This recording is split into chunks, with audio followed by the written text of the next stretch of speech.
So, yeah, bruv, he's amazing, bruv. Footballers now are...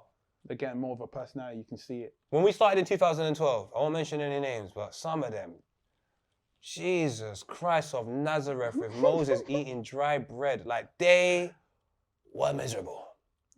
There are some footballers you come up to meet, and once you understand life's an exchange, if I meet you and you're upset, just because you're on Match of the Day, I can't be nice to you now. I'm a filthy fella. You're just going to get me to... I want to wind you up the whole time we're here. And if you tell every brand under the sun not to work with me, so be it. Eventually you'll retire. I'll still be doing this. So in the long term, I win. This is Outside the Box, and this week we have Poet. Poet is a pioneer when it comes to the YouTube, podcast, lifestyle, sport scene. Hello. How are you, bro? My guy. It's mad, you know, because you're still on Match of the Day. Don't forget that, bro. That's still every brother's dream in the hood, fam. Every brother wants to be on Match of the Day. Yeah, at least as a fan. Man, man's on Match of the Day, but one of those things, obviously, football comes to its end, doesn't it? And you need to get new steps. For real, innit? After football, that's mad. What do you do after football?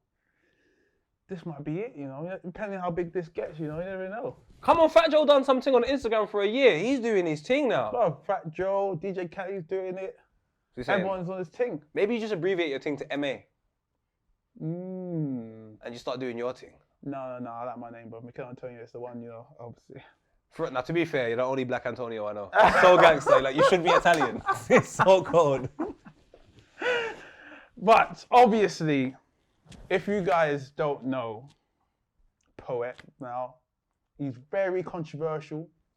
Yeah, he doesn't hide what he needs to say. He says what he wants to say. Whatever comes to mind, man, says it. Yeah? But if you don't know him, I'm going to help you to get to know him. Oh, Lord. Poet, obviously, you're YouTube podcast pioneer. But what was you before this? I mean, I'm still an idiot, which is good. Yeah. But I used to do loads of youth work. Kenny will remember, because I think I just met Kenny after I finished doing youth work, or maybe in the midst of coming towards the end. So I had just done youth work for about just almost a decade. When you say youth work, what was it like? Was you working in venture playgrounds? Cause I should have been, fam. No, too tall. I had to look at, like, in my estate in Ferry Lane in Tottenham, we had like people that I don't know if you had any like youth clubs in your area, yeah? Our thing just shut down one day. Shut down. No, it's not just your area. Every area. No, but that was 2012. Before that, they done another shutdown. Before that, when I was younger, they done a shutdown. And I was like, what's going on? And they're like, yeah, there's not much money in the area. So I said, cool, I'll work for free. So I just started working for free to accommodate for some of the staff that weren't there. And then I've ended up just doing it for 10 years.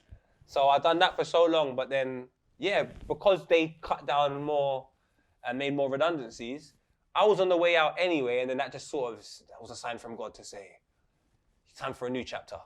So yeah, I just stopped doing youth work and got into this. And youth work was crazy. So you're saying that you went from youth work to YouTube and podcasting? I lie. I swear to God, it doesn't make sense. It was you, but I didn't know what was going on. So, but I feel like you've missed something. I feel like you're lying to me. No, all right, put it this way. So when I was in school, say for example, I was in school, honestly, we had youth clubs and it just cut down. So then I started going to making my own, we started a youth club again, and then I was like a junior youth worker or what have you. I've done that for 3 years, and then they started paying me because I said to them, look, where now? T-Mobile's mad. Yeah. Because Sky Television's running. Come on, the bread have to come in somewhere. Hovis, give me something. So they started paying me a proper wage. I'm getting a bag. I'm getting a bag as like a 17-year-old to do something legit. Yeah. Mummy doesn't believe me. Show her the tax. Yeah. Life's good. So I'm doing that, working in my area. But then because it's so crazy, because today, all of the people that are either like sometimes professional footballers or musicians, I would have had an encounter with them because of youth work. 100%. You could be Nile Ranger. Yeah. I had to work with Nile Ranger when he used to come to do youth work, or Emmanuel Frimpong. When I had to go Broadwater Farm to work with Classwood, Emmanuel Frimpong's there. There was a guy called Peggy. I can't remember Peggy's second name. He used to play football for Arsenal. At the age of 15, Peggy was the top 5 players in the whole world. We had to work with him in Broadwater Farm. So, and then you can go straight over to music. Like in Broadwater Farm again, when I was in Broadwater Farm when I was younger, I was like one of the quiet coaches. So in youth work, I had to do football coaching as well. So I was one of like the reserve coaches. So I watched everyone. But don't think Chip's not there. And don't think you wouldn't see Wretch around somewhere. It's like everyone's involved in top. But that's what I'm saying now. You've gone, you went from being a key worker, basically a youth worker, to going to YouTube. But I know you were rapping. So why are you skipping the rapping? That was lit though. That was it. That was lit. So that was at the end of youth work. So towards the end of, because I'm like, I need to get out of this. Yeah. Grime's already here. Grime's a prominent thing. And we're going radio. So we're going Heat FM, but not that much because it's way too gangster. It's too scary. Fam, I've gone Heat FM one time. You got Tinchy Strider, JME, Skeppy. You got all these people. It was bare man in one room. And then there's me and I paid £10. And I'm still going to get the microphone. So I'm not going back, man. So I used to go to this place in Manor House. I can't remember what it was called for the life of me. And then I went Axe for like 2 years. So we're doing grime, poet, my cousin Scribs. And we had a song called Never Gonna Blow. And that was on ChannelU. And we only put it on ChannelU because we realized Heat FM is where you're going to go. Heat FM's like Grime Daily now. Yeah. Heat FM's like SB. Heat FM's like the thing. If you go Heat FM, after a couple of sets, man are going to rate you and you can elevate. Yeah. But if you pay to go Heat FM, that doesn't guarantee you microphone time. Yeah. So the alternative route was ChannelU. So we chose to go ChannelU, and then that's when, I was doing music predominantly, boy. Because the song went number 1. People had it on their phone for some strange reason. Life was lit. I'm not going to lie. I'm going to give it to you. It was a banger. Did you listen to it? I listened to it still. You know, one of my best memories, imagine this. I used to work with Tottenham at the same time as Haringey. So I've gone to work, and I remember, like, it's been out for like 4 weeks now. I think I'm kind of lit. In my area, just in my area. When I come out, head straight, the end is dangerous. But I'm in my area. Darren Bent's come on. Darren Bent has come to the cage where we're playing football. Yeah. But he's Darren Bent, he's on Match of the Day. Match of the Day don't know about ChannelU. He's walked past me like, you know what I mean? You know what I mean? He's like, don't think I don't know you. Cuz, you don't even know as much. You can't chat to me like that. Darren Bent knows me. I'm moving like Darren Bent's Cristiano. Darren Bent is still a brother. I'm putting for Ipswich. Darren Bent done his thing. He's just moved to Tottenham, big P's after Charlton, and he's saying he knows Poet. Yeah. Nah, bro. I'm not gonna lie. You killed it still with that tune. That's sick. But obviously, them times, YouTube isn't YouTube what it is now. Oh no. It was nowhere near. So what made you think YouTube's gonna be making me that bread? What made you think that's my new stage? That's what I want to do, and that's what's gonna make me my money? No, I didn't. I'll be honest with you, I didn't know YouTube was gonna do any of that. I had absolutely no clue. All I did was what I wanted to do. So after youth work, where I'm not working now, and I've always done music and stuff like that, that was just another output creatively, I guess. And because YouTube, we uploaded our music video to YouTube, we already saw the type of content that was on YouTube. So I was just like, I'm just gonna carry on making content on YouTube, being a joker. And this just happened to be, I started making something called Poet's Corner, just talking about everything happening in my hood and what I thought about it in a really comedic way. So I started doing that. Yeah, so when did you start seeing the dough? When did you start seeing money come in? How many years? Was it years? Was it months? Was it weeks? It was years, man. It was years. Like, if I started doing this in 2008, the first time, like, obviously you saw money from the music thing, but that was just because you were doing shows every weekend, but eventually you knew that was drying up. The first time I saw consistent money was 4 years later. So like, after 4 years of doing YouTube, I started seeing consistent money from Copper 90. And when I got the Copper 90 gig, that's when, every month, having a good time. But before that, it's literally youth work, whatever's happening on the roads. I'm joking, that's happening. And then that was it. It's just look at youth work, man. And then 4 years later, I got a Copper 90 gig from. I didn't even know you could get paid from YouTube, bro. Honestly, bro. Like, when I got the money, I didn't know what was going on. I was like, for what? Sitting down talking about football. You're gonna give me this. And I'm looking at it thinking, this is what I've done this month. I've left my house 4 times to do work. I've got 3 fingers up. 4 times to do work. Why am I getting paid this? It just doesn't make sense. So you were doing sports. What was it? Copper 90. Started doing Copper 90. I did a couple of things with you, Copper 90. Come on, cuz. You know we're here. I did a couple of things with you. Play FIFA and that. Yeah, and Like, obviously, you, like I said, you didn't hold nothing back. Like, you was very opinionated about footballers. Yeah. Yeah. Yeah, no. Yeah. But you don't see the value in it. Like, do you know what? The thing is, when I was talking about footballers, whether it be Twitter and all of that, yeah, I'll be totally 100 of you. You man are on Match of the Day. I'm in the hood. In my head, when I wake up, I'm in a 2-bedroom house with 6 people. Or 5 people at the time. Yeah. We don't know what you're doing, but we just imagine it to be better than what I'm doing, which is 5 people in a 2-bedroom house. Yeah. And I don't expect anyone to see what I'm doing. I don't expect anyone to even care what I say. Yeah. So, because that's the mentality I've had from when I'm young, bear in mind, I'm not making bare bread. I can actually say to you, in 2012, I think I had £7 in my account. I had £7 in my account, that's it, like £7. I had no bread, I had no way of making money, I'd left work, I'm not doing youth work, the shows had dried up, I had £7 in my account making YouTube content, bro. So I had no money. So in my eyes, as bad as you may think my tweet was, you don't even know where man is going. Man can't even get a McDonald's for me and my gal. So she's left me. No, I'm just getting McDonald's for me with the £7. So no, like we were just saying whatever we thought. You had a bad 90 minutes, we'll give you a bad week. If you have a bad season, you might have a bad life. But you're too young to even know that because these men are adults to man. Man's a kid. So in my area, my growing up, if a kid says something to me, I don't care. But I didn't realize that even me being a kid and then getting older, like I didn't think that my voice or my tweet or what I'm saying, I didn't think any footballer would care. I couldn't see your Match of the Day. It was one of those things where it's not your tweet, it's not your voice. It's the thousands of tweets, it's the thousands of voices that finally... So you clock. It finally gets through to the players. To be fair with me, it doesn't ever affect me. I don't really care what people will say. But obviously, how I grew up, you never take it in. Yeah. But I'm not gonna lie, some of the comments you had about players and stuff like that, I find it funny. Like it is. Because one of the things, you don't really see it. Like you don't really, obviously fans don't really see it, this thing, you're out there, you're paying all that money, so you all come part of the parcel, blah, blah, blah. Yeah. But it's just one of those things where, like for me anyway, I don't get fussed by it. And I'll be honest with you, as bad as we may have been to footballers, cause at that age, you should have seen what we're saying to our friends. It's standard. What? Me, Specs, bro, I've been friends with Specs forever. Me, Specs, and there was like, my God, Chris Bell, KY, we had a group called Filthy Fellas. The actual Filthy Fellas was a WhatsApp group. It wasn't even anything to do with YouTube. We were called Dirty Fellas because we would meet up, watch football, and cuss each other. And if someone's team lost, like it was full of Man United fans, Arsenal fans, Spurs fans. Yeah. So if Tottenham lost, I'll give you an example. I'll give you an example where I don't even know how we're friends to this day. I don't know how we're friends.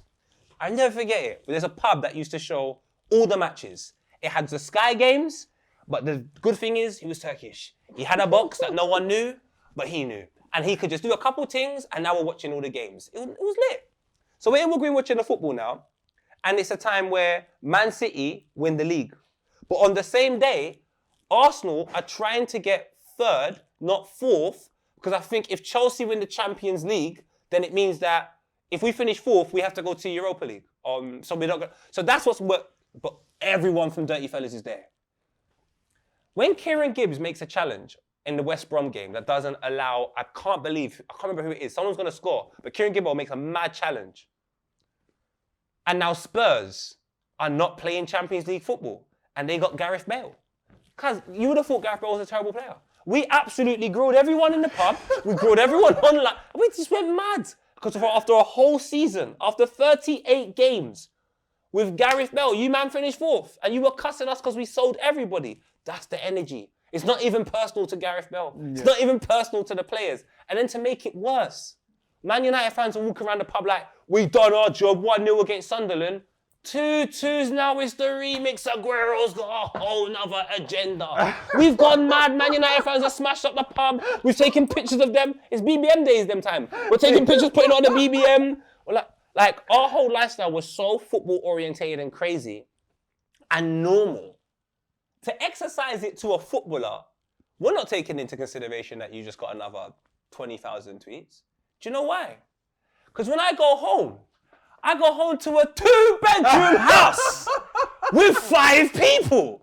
I would rather be stressed in a 10-bedroom house with one person. And that's just because we ain't got no time to think about, like, I just don't know. I think footballers are weird. Like, if I was in a massive house, obviously it's my life, and I'm stressed by this, and I've got a massive house, I do this.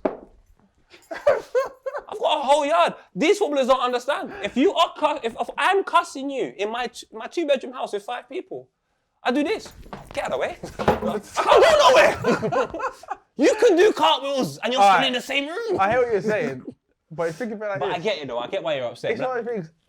How often do you put your phone down? Me? Quite a bit. You put your phone down? Yeah. Don't we have to look at your screen time, bro? My brother, now, yeah, go ahead. Guys, let's get screen time up. But it's work season.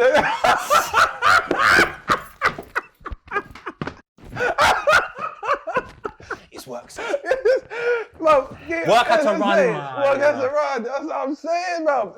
I want to say, show me your screen time. But I will tell you, I'm not affected by that though. I genuinely don't care. If you lot grew up in if footballers were on Spiff TV, I would understand why you're upset. My address was on Spiff TV with, don't worry, we'll meet you there with the man them. That's what I'm dealing with.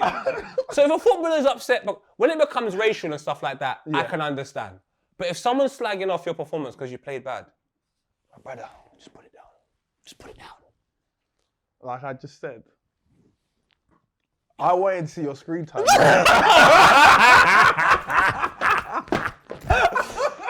Yes, I want to see your screen time, isn't it?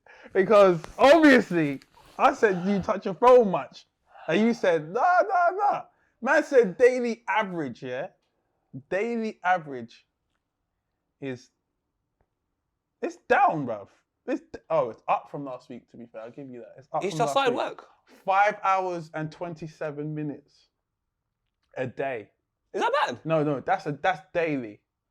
That's not too bad, to be fair. I told you. But it's not too and that's bad. because it's work. So if it wasn't work, It's not too bad. I can't lie to you. I would be chilling out, I'm gonna have to. chatting to her, I'm actually gonna have to see. rolling with my smooth. But that's still more than like. It's more like. And if I have a lot of screen time, if I have an hour of that, I'm not claiming an hour of that. An hour of that belongs to Zion and Khalifa. Oh, okay. If you've got kids, Yeah. you will know this sound. If you've got kids and you love them, Oh. Yeah. only real parents that love their kids know that one. All right. I'll give you that. But this day and age, people live in their phones. Who was it? I had Nathan Trott the other day, one of the young players. Yeah. I asked him, I looked at his screen time. Yeah. It was 77 hours in a week. That's 3 days. That's over 3 days on his phone in 1 week. So these players live on their phone. So this day and age, I'll probably even have my son on his phone. Yeah. Obviously, he don't touch his phone. He's on Fortnite. But if I could do screen time on Fortnite, Matting. it would be a mad thing. Yeah, but the thing is, see, the younger you are, cause I'm sure if I was a little bit younger, it would be a mad thing. Yeah. But then as you get older, you get responsibilities. Yeah. So if you have responsibilities but high screen time, and none of that screen time is dedicated to take care of your responsibilities, then I think you're the fool. Because what I don't like is when adults and older people try and tell younger people, you shouldn't do this, comparing it to their life. You can't do it. You got 5 kids in a 2-bedroom house. There's people in your way. Get some space and then you can jump on your phone. So I don't know, Trotty, if you want to be on your phone but you're doing your job, I saw it go. But we're getting carried away now anyway. We're going to move past that. And we're going to go to... Let's skip through Copa 90. Yeah. Obviously, because you created Copa 90, innit? You made them what they are. Yeah, I'll give you that. Oh, thank you. Yeah? Because... And Vuj. You and Fuge, You and Fuge, brought that football podcast, football YouTube scene up. Oh, bless Because man. before Thank you did that, I don't really know anyone else to do it. I respect, man. Yeah? Respect. Appreciate that. But obviously, there's a time in your life where you've got to start making decisions. Because obviously, you were saying that the pay packet and stuff like that was nice and shit and stuff like that. But then it came to its end. Yeah. Why would it come to its end? If you're comfortable, if it's nice. No, I'm not. Do you know why I'm comfortable? This is how I know I'm mad. I'm comfortable in stress. That's all I know. Because it was 2 bedrooms and 5 people. So I'm comfortable in stress. Now, and at Copper 90, life was good, but there was... It's funny, me and Jordan were talking about this as well. Jordan was telling me that he'd done a shoot one time, and in the shoot, he was making suggestions on how they can make the shoot better. Yeah. Now, Dave wanted it. The shoot was better. So in my head, I just like, you know when you're doing something for so long, all of a sudden you just want to do things to make it bigger, but the environment is not allowing you to. I think that's time for you to leave. And I think that's in anything. Even if you had a gal and you're like, yo, I want to do these types of things, and the gal is like, yo, Moan, just chill out. If I go, you know what, baby, then maybe we're not the right... It's not you. Yeah. It's not me. It's just, this is not what we want to do. We've run our course. And that's how I felt at Copper 90. I just felt like the direction you man are going in and the direction I'm going in, it doesn't matter about the money no more. It don't matter about the money. The money's good. Don't get it twisted. The money's nice, fam, but it just doesn't matter about the money. I'm not going to get paid to be miserable. That's mad. And then, at least you're getting money. It's like, so what? So I must now take money for the rest of whatever to be miserable. Yeah. That's dead, cuz. And then the thing is, you don't even realize you're miserable till you watch the content back and you're like, man's paid, he doesn't want to be there. So, and the thing is, they were looking to renew, carry on working with me and Vuj. It's not that we left. Don't ever think that it was a thing where they're saying, look, you're gone, we don't want to work with you. They were still offering bread. But I just said to them, you see that Tesco's right there, sir? I'd rather work there, big man. You man have no integrity. You don't even have out-tegrity. You don't even have integrity. So that's what it is, man. So you've gone from working for someone and now you're making your own footpaths, basically. You're creating your own stuff, you're producing. You've got like 5-6 things on the go right now. It's like you said, you like your stress. Because man's got 5-6 things on the go. Come on. I used to but do it man's again. screen time's not high enough for 5-6 things on the row, to be fair. I expected more. It's because it's real life. I think a lot of people are attached to their phone and they end up doing things in it and just killing time. You're on Instagram looking at the same gal on the Explore page. It's like, big man, explore real life. Imagine the Explore page in real life. You're just on an Explore page in an app. There's an Explore page in real life, you know. You can jump on the computer, take a little holiday. Trips to like Denmark are like £30 sometimes. Have you seen the gal in Denmark? Have you seen the opportunities that you can get for yourself? So that's why I'm not really on my phone that much. I'm on this like, want to go and do some stuff, like live life and like come here, meet you, talk to you, roll with Jay, and then Kenny's here, and I think life is better than the phone. Yeah, much better. One thing you've always said to me is like, there's opportunities everywhere, and you don't wait to be paid for it. You'll just go and do it. 100. Like, 100. When I saw you in Coachella, I was like, how did you get to Coachella? And you was like, man, I booked my ticket. And went. And I was like, yeah, I want to go there still. Coachella is, listen, it's ridiculous. Respect in every aspect, Jara Rastafari. It's ridiculous. Coachella is ridiculous. The vibe is just too strong, and I love aesthetics. I've got a girlfriend and I tell her, look how beautiful that girl is, because I love aesthetics. Can't be upset with me. Do you think it's beautiful? Yeah, I do, babe. So then how is this an argument? This can't be an argument. This is a discussion. I thought it was good observation. Come on, fam, I'm paying for glasses and they're expensive. I might as well look at stuff. So that's what I like. Aesthetics, man. And I tell you what, when you go out and you explore, it's better than the aesthetics on that, I tell you that. That's one thing I've always respected about you is your just outgoing, your willingness to just be yourself, be free. Yeah, for me.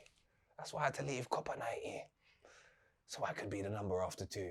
Well, obviously, for everyone that don't know what's your stuff, and don't know if you want to share it or not, what type of things you got on the go now? So, of course I'll share it, man. With you, fam. You're match of the day. You don't understand. So we've got the One Post Show. You're going to be on it in a couple of weeks. Thank you so much for coming down. We just had Mika Richards, which was really good. Kicked it off with Harry. And I think it was important to just do a show where I can just be myself and not, no disrespect to anyone around. I just don't want anything to restrict me. I don't want, it's frustrating sometimes when you say something and then someone else is on your back saying, no, it's just like, oh, I don't want this. And then that comes through on camera. So that's important. We've got the Filthy at 5, produced by Tigo. invented by Tigo. Tigo's our working on Filthy Fellas. He does so much for that channel. So we're working the whole channel, make it bigger and get more footballers on there. Me and Alhan got a new show coming out. I've got the Halfcast with Chucky, which is the podcast that still happens. I've got Pole Clothing, and I actually asked Jordan if he would help me work on the next collab today in my house. So now I've said it on camera, I've got to make sure this happens. So yeah, that second collab is going to be dope. I really want to do the next clothing collab. What else is going on? And my creative arts company, Vibbar, we got a distribution deal with Caroline. That will probably be signed by this time comes out as well. So yeah, that's happening. So expect more different aspects of creativity, like hopefully party-wise if they open up the clubs, and then more clothes, more music, more fun. Just have fun. Talking about having fun. What tattoo did you get the other day? It's not even the other day, fam. This is what I mean. You just gotta go abroad, get drunk, and say, let's get a tattoo. And then who knows what happens. And what did you get? This Uber one. Man got an Uber. I need to think about this. When did I get where? Because this is, I got on in Germany. And a man done it in his house. He had that old thing that they do. Serious? And I saw it, and I was with a buff girl, and I wanted to impress her. So I got armed. Man got armed. Yeah, because you know, like when you wear the off-white stuff, they got carpet and all of that. I thought, yeah, man's gonna get armed. So man's got a Virgil Abloh arm. The Uber one, where did I get this? LA. And I got it, the guy's like, yo, everywhere, innit? I said, that's it. And I think the song was out at the time. Uber everywhere. So I said, get me Uber. So I got Uber. I know it's stupid. It is stupid, but man's got fuck it. Yeah. And gas works, so we don't do the show no more. She's lit. I've got a tattoo saying if this was a tattoo, this would probably be the worst one. That's it. If Carlsberg did tattoos, this would probably be the worst one. I got a tattoo saying this is a tattoo to piss off my grandma. Because every time she saw my arm, she said, what is this? I'm like, this is a tattoo. That was lit. Yeah, man. Oh, man. It's all nonsense, really. But it's fun, though. But obviously, this is something that's close to your heart. Obviously, it's one of the things first things you probably started talking about ever. What's that? It is football, obviously. Arsenal. I love it, man. Your team. How are you feeling? How do you feel about your team? I'm really happy. Really happy? Yeah. Like, when I take myself out of watching 90 minutes and I just look at it as a project, I'm really excited. Obviously, when you're watching the game and things might go bad, you just get upset and you're just reminded about I'm just upset because I've got something to compare it to. I watched Ian Wright, I watched Dennis Bergkamp, I watched David Platt, I watched Linegan, Steve Morrow. These men are old, cuz. My dad was showing me DVDs of 1970s football, not DVDs, like tapes. And my dad was pushing football in my head from early. Like, he was always talking about football, and this guy loved football so much. So I've seen so much football, I can appreciate the process, and I can appreciate that there's transitions, and especially now that I'm a little bit older, I can appreciate where Arsenal are right now. It's not gonna last forever. Doesn't mean this part's enjoyable. But because there's so many young players that are like 18, 19, haven't got life experience, haven't got games under their belt, I just don't have expectations of them. So I get to watch really talented people and watch them grow rather than them being like 26, 27. They've proven so much. There's so many examples of their work. I'm like, you've got to show this now. You've got to show that. Like, Saka doesn't have that pressure from me. Smith Rowe don't have that pressure. Eddie Nketiah don't have that pressure. Who you most excited about? Smith Rowe. Smith Rowe's the one I'm most excited about. Because he just unapologetically came out of nowhere. He's gone on a couple of loan deals. It's not as intense as Harry Kane. It's probably a little bit more like the David Beckham. Like, you kind of forget that he used to play for Preston. Like, I'm kind of happy that Smith Rowe's had that approach where it was you having games not to blow the world by storm. It was to understand 11-a-side football at this intensity. And 11-a-side football with men, because I imagine if you play with your age group all the time, like, you're just going to be sick at your age group. But when you come to men, it's not like 2 year difference. You might play a 37-year-old. You might play Zlatan. Danny Shitu might come out of flipping retirement. Like, you don't know. So I think the only way you get used to that is to get game time. And I don't think it should be down to give me good results. It should be get game time, get experience, And they're like, Phil Foden, after 3-4 years, this is what you can become. But I don't expect everyone to run past 3 guys in the World Cup against Argentina and score a goal. Like, I just don't expect that. I expect some things to be Jordan Henderson and James Milner, a process. So I enjoy this process with Arsenal. Okay. It's bad, yeah. That's There's all these things I want to know from footballers. Here's what I want to know for you. One. Who's been the best personality you've interviewed? Oh, you're right up there, mate. You're right up there. Well, not just because you're sitting here, you're right up there. But the person that does beat you, no Declan Rice, is it's Micah Richards. I can't lie to you. And I think it's more because I see a lot of your personality on the field. So I'm really excited to talk to you because I know you're going to be that type of person. Yeah. The Micah Richards thing, up until Sky Sports, big man, I don't see that coming. I didn't know he had this character. And then you meet him, and because it's not, I've not seen it on the football field. With the football field, you've played football, so you can kind of be like, yeah, he would have been like my cousin, or he'd have been like that person. Yeah. I don't know what Micah Richards would have been like. So it was kind of like, all right. And then I met him, bruv, like, what an absolute don. Like, what an amazing human. So, yeah, bruv, he's amazing, bruv. Footballers now are, They're getting more of a personality, you can see it. when we started in 2012, I won't mention any names, but some of them, Jesus Christ of Nazareth with Moses eating dry bread, like they were miserable. There are some footballers you come up to meet, and once you understand life's an exchange, if I meet you and you're upset, just because you're on Match of the Day, I can't be nice to you now. I'm a filthy fella. You're just going to get me to... I want to wind you up the whole time we're here. And if you tell every brand under the sun not to work with me, so be it. Eventually you'll retire. I'll still be doing this. So in the long term, I win. To be fair, back in the days, like 2012, the players didn't believe in doing stuff outside. Or they believed in your work, innit? So you train hard, you go home, you prepare to train again, you go home, you prepare for your match. I think that's crazy. I think that's genuinely one of the most craziest things to do in life. But now they've started to realise that there is a life outside football, there is a life after football, and it's good to prepare your life in football after it. Obviously, do not let it distract you from your football, because obviously your manager ain't gonna allow that, your team players ain't gonna allow that, and the fans ain't gonna allow that. But you can still go out there and do your side piece, and as long as it doesn't affect your football. I always thought to myself, I could be wrong, I don't know, footballers would know better, but I'm thinking to myself, you've got football, say in this country, with a predominantly white media. If you don't want to put black people on TV, you know we're on YouTube.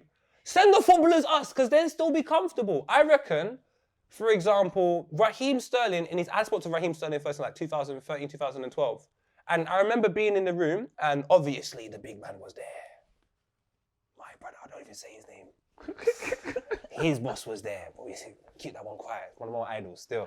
He's one of my idols. But Raheem's boss is there, and when I take a look at all the media he has before then, I get why at 24 you don't want to talk to one of the guys. No disrespect to that type of media, but you can see they had to change. They had to change because they realised wearing a grey suit on a Tuesday at 5 o'clock is just not exciting. It's boring. Like sitting down like this and the grey hair and all these Caucasian guys just talking about why a black man's dancing even though none of them have got rhythm. Like all of it is just boring. It doesn't make sense. Now you got little chunks chilling with Mason Mount. I'm like, that makes sense. Grealish with Harry Pinero. They're the same age. This makes sense. But Graham Souness talking about the wardrobe of Pogba? This doesn't make sense. On Sky Sports. I just think football is such a reflection of life. It shouldn't be spoken about in such a flat way. Football has the ability to do so much things, so why should it be suits, a window so you can see the pitch, that's original, another screen, and then 3 guys pretending they're friends and it's just nonsense. I like Ian Wright and Micah Richards and Roy Keane. They look like should have YouTube channels. I like that. I like you. I just think I'm happy the way football's going, man. It's so important. Yeah, there's so many different personalities now. Like obviously, Declan Rice has got a personality. He's funny. James Maddison's got a personality. He is incredible. Maddison is a YouTuber. I don't care what anybody says. His talking on television, I spoke to Maddison 2 years ago. I didn't enjoy it. I don't know if it was whether because he wasn't used to it or he was too concerned about everything. He's really enjoying these interviews. Yeah. He looks incredible. He reminds me of like the man them now. Yeah. That's great. It's great, isn't it? He's starting to see it. Like, the personality is starting to come out in football. Why do you have a personality? Why did you have a personality on TV? Why didn't you care? With me? Yeah. I think I asked you I want to ask you again anyway, but why didn't you care? Because you're just you. Because it's one of the things, I've always believed in being me. And I was always me. It was me or nothing growing up. Like, even when I was growing up in Tooting, it was me or nothing. You either accept me as who I am. When I play football, it's either me or nothing. Like, people kept saying me, he's too raw, he's too this. There was managers that didn't like me because how I play. And then there's that different manager who loves me because of the way I play. So you gotta accept me as me. So why can't managers do this? Because boys can't do it. None of us can ever do it. We can never accept, I love you, darling. I really do, but I just can't be with you. I'm not in a space in my life. Why can't football managers go, I really like you, but guess what? You see my plan, it just doesn't accommodate you. It's got nothing to do with your style of football. It's beautiful. But you see the way we play? We just can't make it work over here. Why can't there be that level of honesty? To be fair, all managers have done that for me. Serious? Where they've gone, no, you're not for me. So why don't we I reckon we should bring back Jeremy Kyle, and there should be footballers on Jeremy Kyle with their manager. So we get Jose Mourinho and Pogba. Resolve it. Is there really a problem? Neil Warnock and everyone. Is there really? I'm joking, Neil. I'm joking. This could be a TV show. You think I'm joking? You think I'm joking? Facebook, I'm poking. Cuz, I'm being serious. If you had just a little, or maybe a judge, and I'm making a show, I don't want to give too much away. I got one show idea. I don't want to give 3 much away, let alone 2. I'm being honest. Are you actually making this show? Because I think I might make the show now, but there's another show I'm making. We can talk. Come on. I think this could I got a little cheddar. You got more than a little. We can do this thing. This could be a tick. Listen, we're not putting this out until we've got our things worked out together. You know, we're going to push this one back until we sort this out. Think about it. We can start with the old players. Get Nicolas Anelka and every manager apart from Arsene Wenger. Nah, get and Sam Allardyce. Get Patrick Vieira and Roy Keane. The thing is, they done it on ITV, but they didn't do it with Jeremy Kyle. Yes. I just think we bring him out of retirement. We need someone in there to stir it up. But and a studio audience. Throw grenades in. But a studio audience as well. Yeah. What Jeremy Kyle does is he knows what the audience are going to respond to. And in the heat of the moment, I don't think Roy Keane can be that cool. Oh, you know what you were doing, Roy. You spoke to them in the tunnel like that. You knew what you were doing. And then Roy will get mad and patch it and then we go, but you didn't try anything because you knew Pat would beat you, right? and then Pat, no, I can't even do an Irish accent. But you understand where I'm coming from? Yeah. That's what I'm thinking about anyway. So that's what I want. Jeremy Kyle doing interviews with footballers and managers that don't like each other. And we resolve it. And we move forward. Oh yeah, there has to be a resolution at the end. I wish I was a footballer. I had them stories. Like Patrick Vieira versus Zlatan. You see how much I would pay to watch that fight? My Lord. Patrick Vieira, Zlatan. But every interview has to come to its end, and this is the end. Thank you, Poet, for being on here. And if you didn't know him, you know him now.